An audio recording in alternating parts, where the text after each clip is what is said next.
And we're back, second half of FlashPoint. Let me get right into my next guest.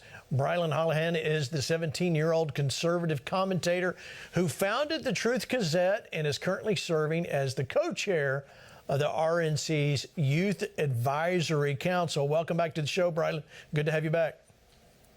Gene, happy Monday. Thanks for having me. I'm happy to be here.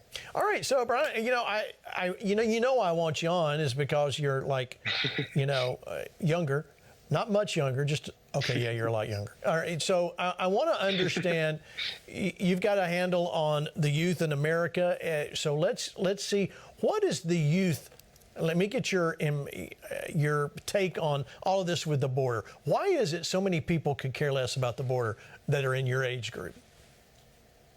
Well, first of all, Gene, let me just say, God bless the Texas National Guard and God bless Greg Abbott. They are really, truly the last line of defense protecting our nation, and they're holding the line, as your guest just talked about. Gene, our country's under attack, and there's an active invasion at our southern border. Today's the ruling last week by the Supreme Court was tone deaf. It was disappointing.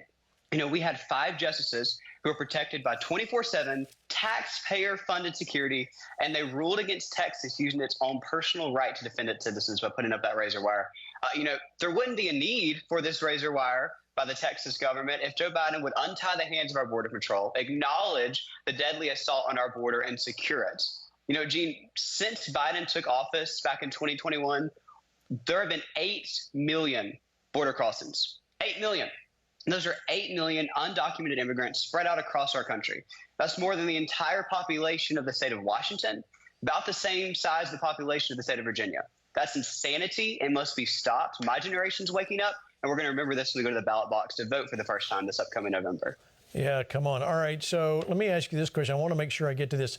You wrote right there on the Truth Gazette this article on the Vivek lesson. What does the GOP need to learn from Ramaswamy on the Gen Z?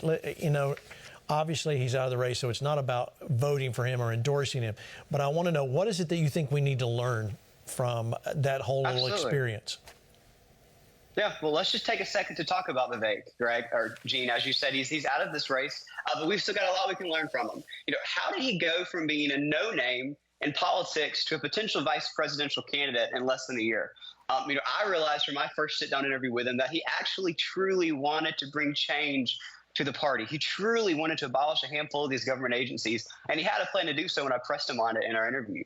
He didn't just have TV talking points, Gene. He was genuine.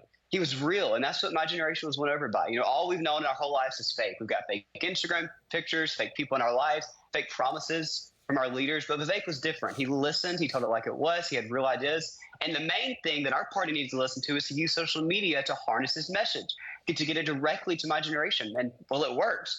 While his opponents were on traditional cable, getting their message out to my parents and my grandparents, he was on TikTok getting his message out to us. So even though he's out of this race, even though his candidacy for president is over, the Republican Party needs to heed his warning, needs to use his message to win my generation at the ballot box this November. And you showed the article there. Your audience can go to thetruthgazette.com/Gazette to read the full thing now.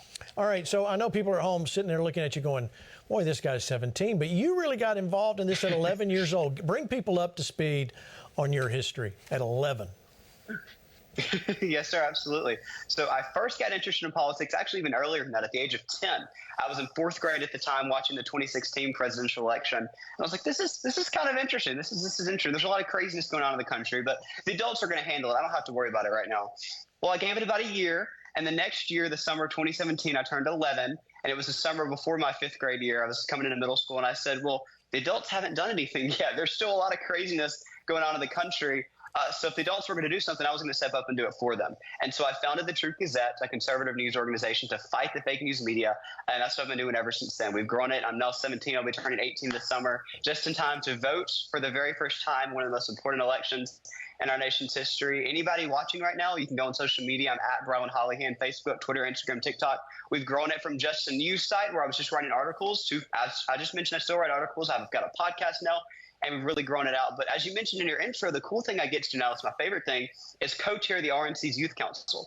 So This time last year, there was no RNC Youth Advisory Council. The DNC's had one since 2005, so we're about 20 years behind them.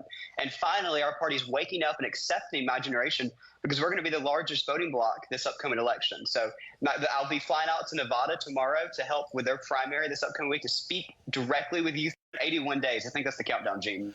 All right, let me bring you in, Rick Green. This is why you're so involved with Patriot Academy.